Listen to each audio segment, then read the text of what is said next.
বিচারের পর আওয়ামী লীগকে নির্বাচন করতে দেওয়া হবে বললেন ডক্টর ইউনূস। ক্ষমতা থাকাকালে আওয়ামী লীগ যেসব হত্যাকাণ্ড ঘটিয়েছে এবং ক্ষমতার অপব্যবহার করেছে সেগুলোর বিচার শেষে দলটির নির্বাচন করতে দেওয়া হবে বলে জানিয়েছেন অন্তর্বর্তী সরকারের প্রধান উপদেষ্টা ডক্টর মোহাম্মদ ইউনূস। বৃহস্পতিবার বিখ্যাত মার্কিন সাময়িকী টাইমস ম্যাগাজিনকে দেওয়া এক সাক্ষাৎকারে এমন মন্তব্য করেছেন তিনি।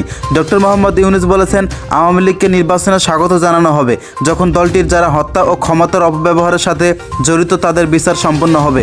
অন্যরা নির্বাচনে অংশ নিতে যতটা স্বাধীন তারাও ততটাই স্বাধীন। আমরা তাদের বিরুদ্ধে রাজনৈতিক অঙ্গনে লড়াই করব। সাবেক প্রধানমন্ত্রী শেখ হাসিনার ভারতে চলে যাওয়ার এবং সেখান থেকে তার কথা বলার বিষয়টি নিয়েও নিজের অভিমত জানিয়েছেন প্রফেসর ইউনূস। তিনি বলেছেন, তাকে শুধু ভারত আশ্রয় দেয়নি, সবচেয়ে খারাপ বিষয় হলো তিনি সেখান থেকে কথা বলেছেন, যা আমাদের জন্য অনেক সমস্যার সৃষ্টি করেছে। তার কণ্ঠ শুনলে মানুষ অখুশি হয়, অর্থাৎ এই বিষয়টি আমাদের বন্ধ করতে হবে।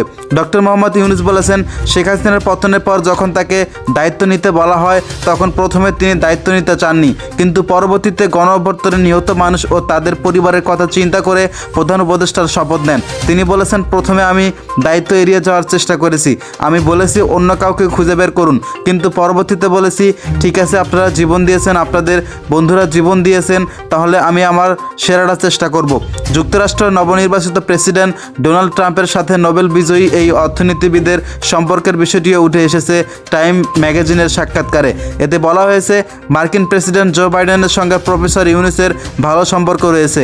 এ কারণে শেখ হাসিনার পতনের পরেও বাংলাদেশ আন্তর্জাতিক মুদ্রা তহবিল IMF এবং বিশ্বব্যাংকের সঙ্গে সম্পর্ক বজায় রাখতে পেরেছে। কিন্তু ট্রাম্পের আবারও ক্ষমতায় আসার বিষয়টিও গভীর চিন্তার উদ্বেগ করেছে। এর মাধ্যমে আবারও গত 31শে অক্টোবর ট্রাম্প বাংলাদেশের সংখ্যালঘুদের ওপর কথিত নির্যাতন নিয়ে একটি পোস্ট দিয়েছেন।